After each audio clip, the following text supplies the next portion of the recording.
Have you ever wondered why Chevy seemed to be hiding one of their most iconic muscle cars from the world? This Camaro was so rare that Chevy made one, then never spoke of it again. The 1969 Camaro ZL1 packed a walloping 430 horsepower punch from its all-aluminum 427 cubic inch V8 engine. To put that in perspective, the regular 1969 Camaro SS only had around 325 horsepower. The ZL1 was over 100 horses more powerful, and this wasn't your average big block V8 either. Chevy had stuffed it full of high-performance goodies like a forged crankshaft, high-lift camshaft, and a honkin' Holly 4-barrel carburetor. The result was an engine that could propel the ZL1 from 0 to 60 miles per hour in under 5 seconds. That's faster than most exotic supercars of the era. Basically supercar quick, even by today's standards. Now you'd think Chevy would be shouting this kind of performance from the rooftops, right? But instead, they quietly slipped the ZL1 into the lineup and almost seemed to hope no one would notice. But why? With a price tag around $5,000, the 1969 Camaro ZL1 was significantly more expensive than your average Camaro. Hold up, $5,000 in 1969? Adjusted for inflation, that's about $43,000 today. And that's if Chevy had mass-produced them.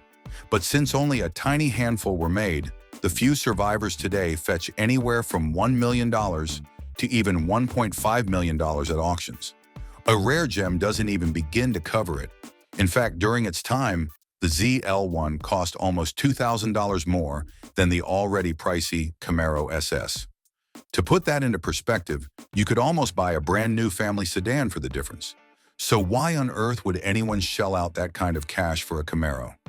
Well, because the ZL1 wasn't really built for the everyday street driver. It was engineered with one thing in mind: the drag strip. Chevy designed it for racing, particularly NHRA competition, where weight savings and raw horsepower were everything. That's why they went with an aluminum block: lighter, stronger, and brutally fast. And here's the kicker: Chevy only produced 69 of them.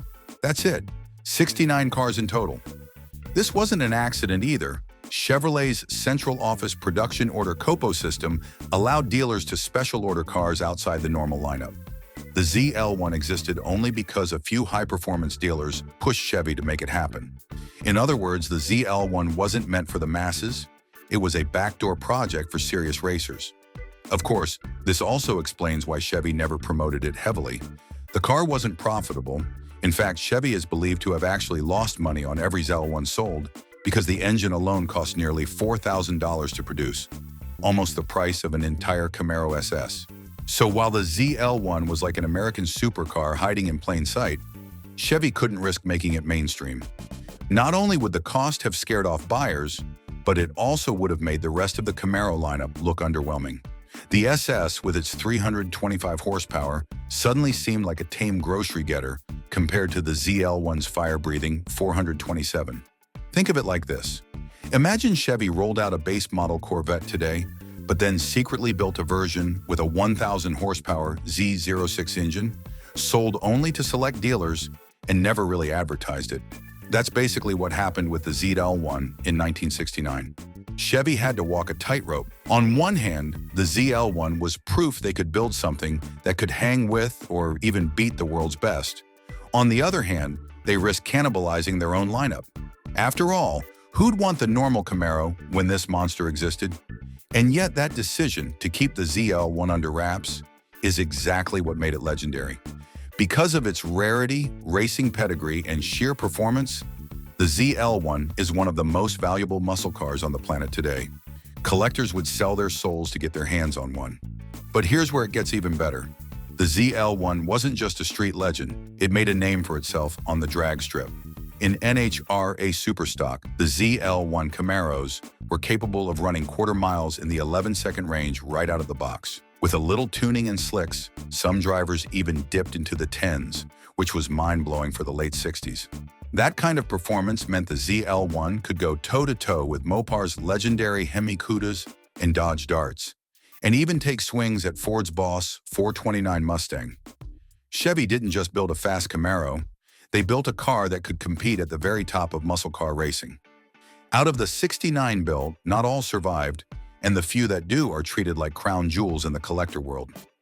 At Mecum and Barrett-Jackson auctions, these cars consistently cross the $1 million mark, sometimes even fetching $1.5 million depending on history and condition.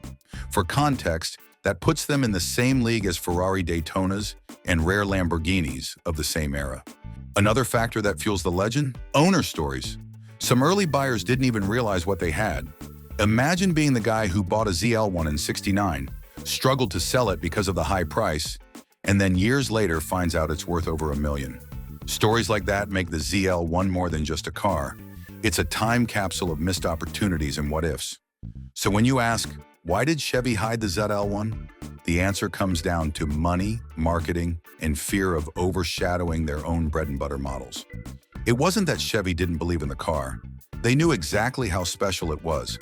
But sometimes when you create something too powerful, too expensive, and too rare, the world just isn't ready for it.